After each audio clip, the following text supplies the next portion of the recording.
आता त्या स्पष्ट व्हायला लागलेल्या आहेत काळानुसार.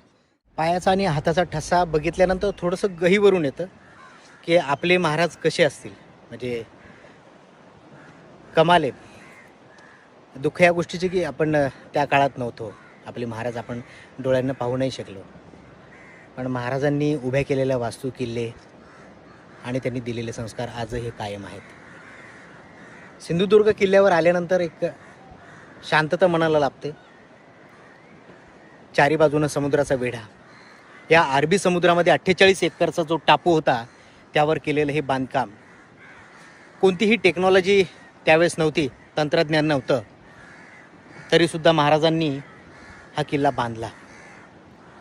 सोपं नाही आहे. जे आमच्यासोबत नाविक होते त्यांनी म्हटलं की आता खूप सोपं झालं आहे. म्हणजे इंजिन लावलं त्या बोटीला की जायचं. पहिले वल्हवायच्या, शिड असायचं, वल्हवायचं आणि त्यात वारा सोसाट्याचा असला की फार अवघड.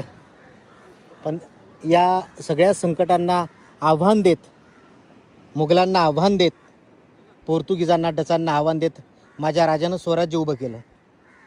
त्यातला हा एक किल्ला, सिंधुदुर्ग किल्ला. आपण आता खालच्या बाजूला जाऊया, म्हणजे तिथूनच उतरू. हे तसं इकडून जाता येतं, या तटबंदीवरून सुद्धा जाता येतं, परंतु ते लांब पडेल. आपण इकडून जाऊ. इकडून तिथे मंदिर आहे महाराजांचं, आणि दूधबाव, साखरबाव आणि दहीबाव अशा 3 गोड्या पाण्याच्या विहिरी आहेत. काही भुयारी मार्ग, चोर मार्गसुद्धा आहे, चोर दरवाजा, चोर मार्गसुद्धा आहेत. ते बघू आपण. सांगायचं राहिलं अजून एक गोष्ट. इकडे आतमध्ये जात असताना, म्हणजे मंदिराच्या या बाजूला अलीकडे थोडं, इकडे ही नारळाची झाडं आहे. या ठिकाणी एक झाड असं होतं, मी ते स्वतः बघितलेलं आहे.